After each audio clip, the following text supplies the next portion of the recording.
We are here and ready to play. I wondered if you could share a little bit about your perspective on the current state of the world at the moment. The current state of the world at the moment is challenging for a lot of people, but also life in many ways and on many levels has been challenging ongoingly for a lot of people. And it has been easier to be distracted in the past with activity than what it is for some people currently. There is a lot of darkness that is coming up to the surface, but that darkness is not new. The crisis is bringing to attention areas that have been requiring attention for a long period of time. But humans find it easy to dismiss, to look away from things that are not impacting them in strong ways personally. And there is a transition that is happening for the planet. There is a bringing up, a dredging up of the things that have been buried for a long time. And that process can be extremely challenging and extremely difficult. But just like everything that happens in your life, there are ways to feel empowered in it and there are ways to feel disempowered in it. The truth is that you are always, always, always, always, always empowered in it. But you are so powerful that you can fall into the illusion, build the illusion, immerse yourself in the illusion of your powerlessness. That is not what's true, although it can be felt as a lived experience by you. But the reality is that you are all powerful. Each individual of you is powerful. You can be at the effect of things when you are not connected to that sense of power within yourself. But the reality is the more you connect inwardly to that power source that lives inside of you always, the less you will feel at the effect of things. You are not here to control the external. We will say that again. You are not here to control the external. Some of you conceive of power when we discuss it as control. Power is not control. Power is flow. Power is influence. Power is the inner knowing that you are, that you have, that you emit, that you receive, all of the things. There is nothing that gives you any kind of experience from the external world that you feel anywhere other than inside of you. All of your experience is housed within the beingness of you. The externals are triggers. The externals are not causes in the way that you perceive them to be. And as you look at the difficulties that are currently being experienced on the planet, they are not difficult to all the previous experiences. They are not different to all the previous experiences that you have lived in your life. They are there to show you what active wounds you have, what active triggers are available for you right now to look at, to clean up, to heal, to move beyond, to expand beyond. Because if you don't look at them, if you don't heal them, if you don't address them, they will continue to limit you. And it's okay if you choose to be limited, but those of you that want to choose otherwise, this is an extraordinary opportunity to look deep within and discover what you really think and feel without the distractions of the past. If you feel fearful about the current conditions, we guarantee you that you carry fear within you from things that you have lived, from things that you have experienced, from beliefs that you have created. And all of that it would serve you to look at it, to clean it up, to allow that to be integrated into you. So look at this as an opportunity rather than as a crisis, because within every perceived crisis is absolute opportunity for growth and for expansion. Yeah, that's really cool. I like it because it feels like an empowering way to hold it as well. I just wonder about, like, in my own experience with connecting to my personal power, knowing it's there, but almost like a veil to fully feeling it. And then recently I was able to connect into it in a more powerful way. And I was kind of like, oh, wow, it was like a veil being lifted. And I wondered, is there a way that we can help that lifting of the veil, where we just can't see something that's there? Yes. Look at the veil without making the veil wrong, while simultaneously understanding that you created the mirage or the illusion of the veil. The veil is not really there. There is nothing that is there is nothing that is inside of you that is stopping you from connecting to your power. You are seeing the veil as an energetic representation of the fact that you are not deeply connected to the lived experience of your power. But know this, you are always connected to your power. Whether or not you're experiencing is the variable that can change depending on what is going on inside of you and in your perspective. But you are that powerful person. You are capable of creating and flowing with life in a way that will appear miraculous to people who don't understand what you are doing, even though what you are doing is the most natural thing in the world.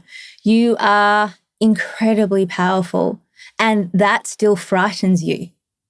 That's why you maintain the veil. You are not a small, weak bird in life. You do not need to be protected from anything. You do not need to shy away from risk. But what you do need to do is create a sense of safety within yourself so that you then feel like you can take not unnecessary risk in an unconscious way.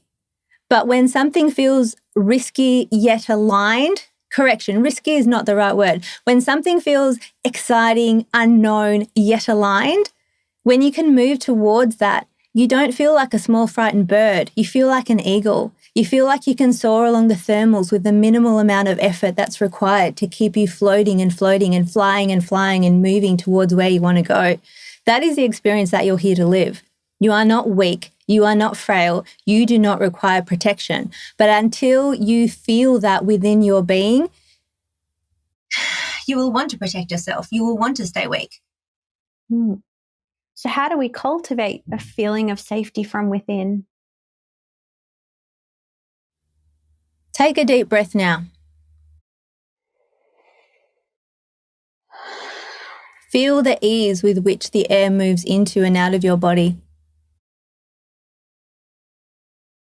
Be mindful of the fact that you are not scared that there won't be air in the next breath you attempt to take.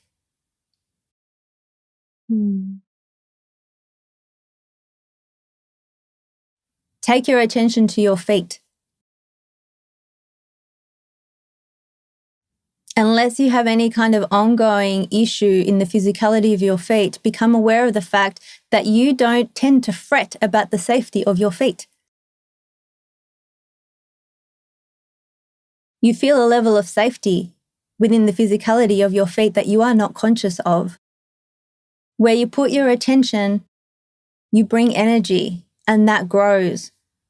So become aware of all of the ways that you are supported, all of the ways that you are safe. Become aware of the safe feeling that you feel when you tuck yourself into your bed at night.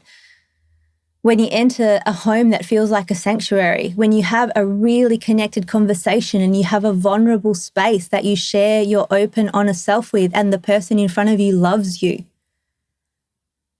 Take your attention to those times and expand that energy within yourself. Humans have a tendency to focus on problems. Your minds are problem-solving machines, and they are amazing and they are a gift.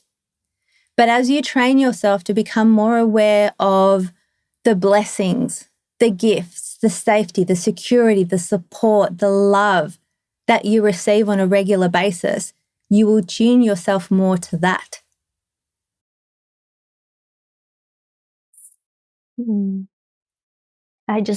I feel just from what you just shared, that sense of safety. I can feel that it's there. Can you feel that there was nothing that we did to ram safety into your system?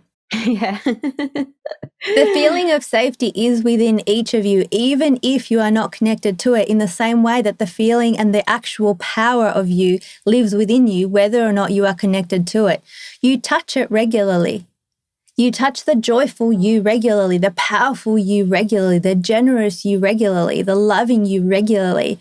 It's just that you dismiss those experiences a lot more easily than you dismiss the ones of fear, the ones of doubt, the ones of pain, the ones of disappointment. So think about a scale. If you have 51% of your attention on your blessings, we guarantee that your life will change in a dramatic way and very fast. That's beautiful. And as you Wow. know, like attracts like. So once you're sitting at 51%, the growth will be exponential. And it gets easy. It gets to be easy. Yeah. What is that thing about how sometimes it's like, how can it be that easy? I've had experiences of such ease recently. And it's like, wow, how can it be this easy? It was that easy when you were born. You were taken care of. All of your needs were. If you survived into adulthood, that means that happened. You were fed when you needed to be fed. You were warmed when you needed to be warmed. It is what is actually natural. It's just that it has become for you unfamiliar. Yeah. But it doesn't take long to make it familiar because it is home. It is who you are. It is the core of you. And so it takes less attention, less effort to reconnect to the familiarity and the naturalness of it than what you currently perceive. So rather than striving to experience the ease, it's more about allowing it or relaxing into it. It's literally impossible to strive towards ease. Yeah. You cannot have a destination that is not the same energy as the journey. Yeah, that's really cool. I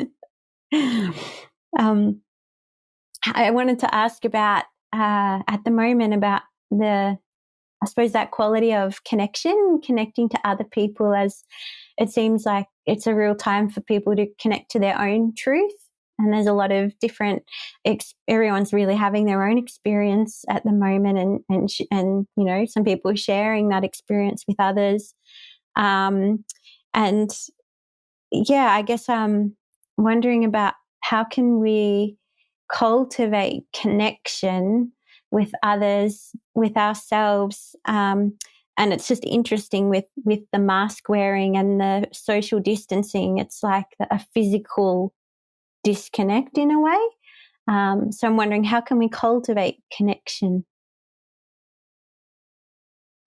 Connection is like riding a bike.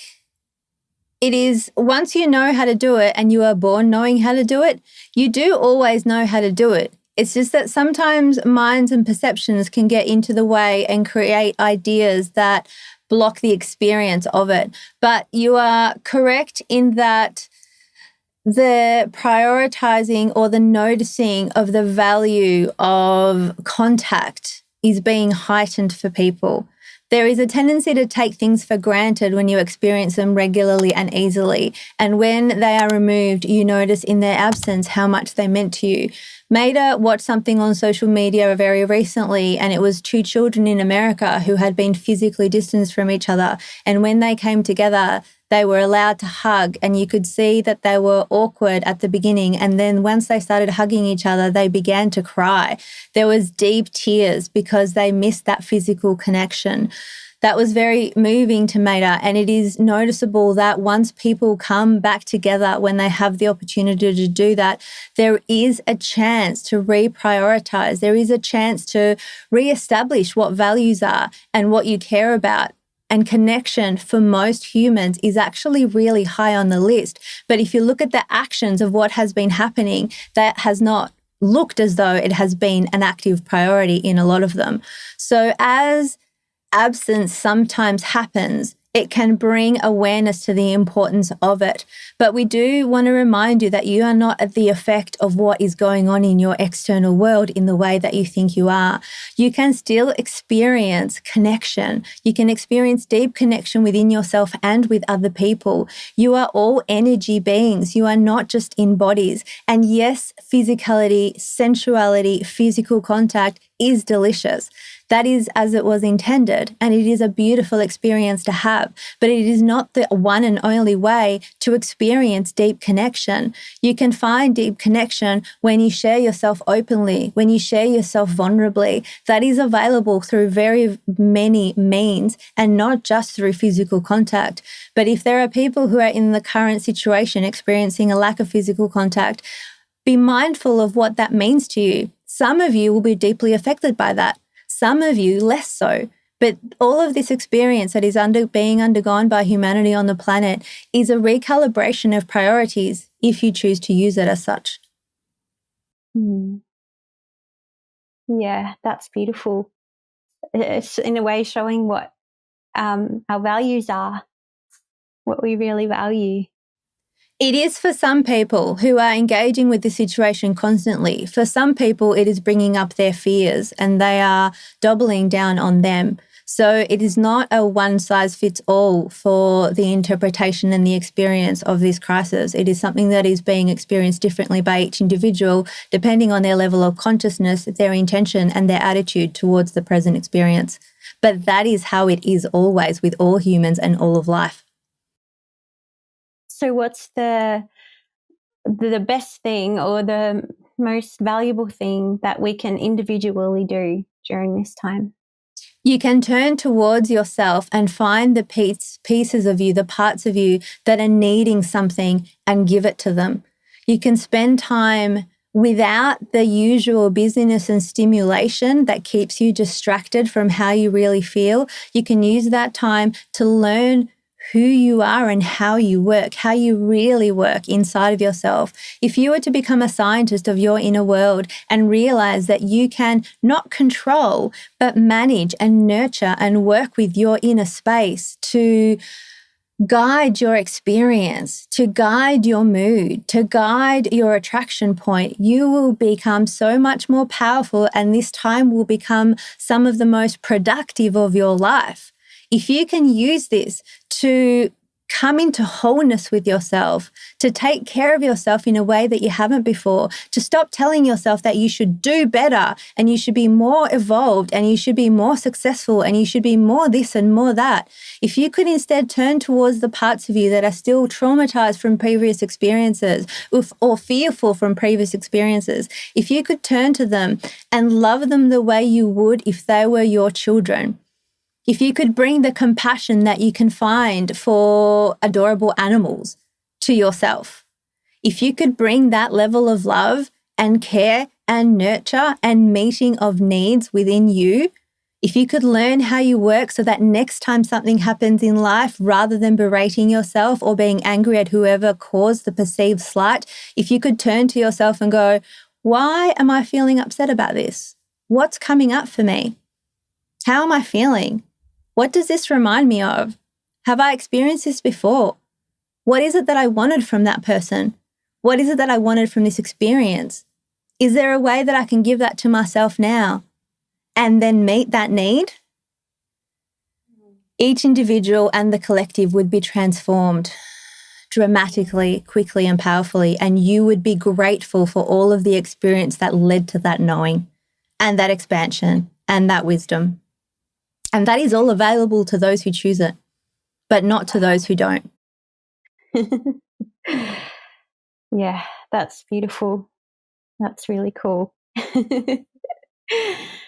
Oh, I guess I just had one more question, but in a way, I kind of feel like you already answered it. But I guess what I kind of feel a bit in the collective, or maybe in myself, is something to do with the fear of death coming up.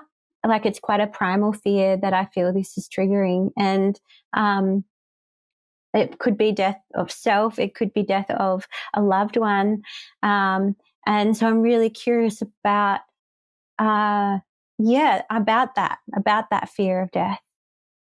There is a lot of fear in the collective currently, and the fact that your economic systems are being challenged so intensely in ways that they haven't for a long time is really connecting to people's fear.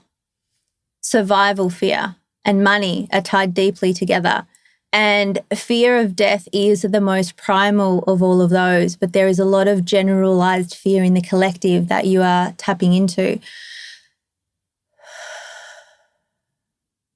Maida's worst fear was that her dogs would die. She's experiencing emotion as we are speaking this. So we are going to take a moment to calm and soothe her.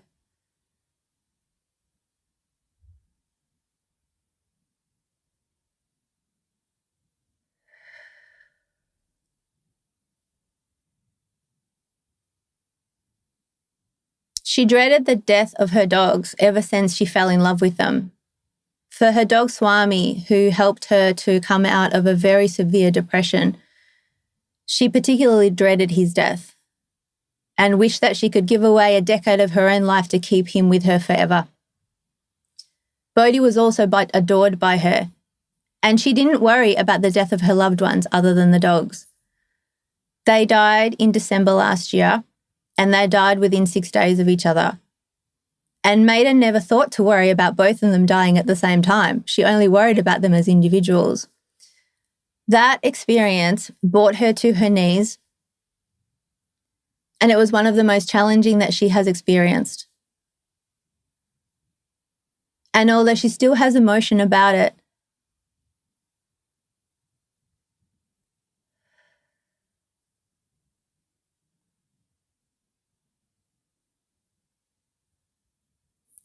there was nothing wrong in her dogs dying, even though her personality rallied and railed against it and wished that it could be different. The fact that they died was not wrong. The fact that anybody dies is not wrong. There is a cycle that is in place, and the reason that you fear death is because you feel that physicality is more real than energy. That is not what's true. And as Maida has grieved and moved through the pain of what she perceived as the loss of her dogs, she has come to a place where she feels like she can she can really connect into their energy now. It's not the same as when they were physical, but the connection is in many ways just as deep and even deeper, which is the same as what can be experienced by the people who are in current physical isolation. You do not need the physicality of another person in front of you to feel connected to them. You are all energy beings. You are all the universe. You are made of the universe. You hold the universe within you. You are not actually separate from each other, which is why you so desperately desire connection. It is because you want to merge back with the whole, but you have never disconnected from the whole. Maida facing her worst fear helped her to realize that life goes on without the extreme death-like anguish she expected to live forevermore when she used to fear the death of her dogs. She is still happy. She is having a phenomenal life. She is adoring Nelson, which is the next angel puppy that has come into her life. And she imagines Swami and Bodhi walking with them regularly. Swami and Bodhi are still a part of her life because death does not mean an end. It means a change. It means a transition. And sometimes there is a need to face your biggest fear in order to realize that it won't crush you permanently. That's beautiful. That's all the questions that I had. Is there anything else that you wanted to share? Your hearts are incredible. Your hearts are large and big and powerful, and they do not need to be protected. You fear the pain of your heart in a way that your heart does not actually fear its own pain. You try and protect it for things, but know that you are so resilient and so strong and so powerful. And when you create blocks against the things that you dread experiencing, you block your own energy and you block your own heart. You cannot block the things that you are scared of without blocking your heart. You cannot just block the negative stuff out. You dull your heart when you do that. And in order to live a full-hearted, open-hearted life, which is what most of you deeply want,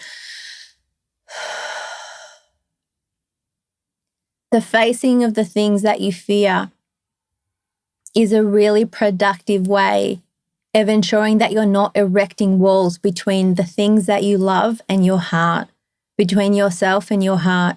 All your heart wants is connection. And those walls of protection that you create in order to minimize its exposure to pain, they do not help the heart. The heart does not require them.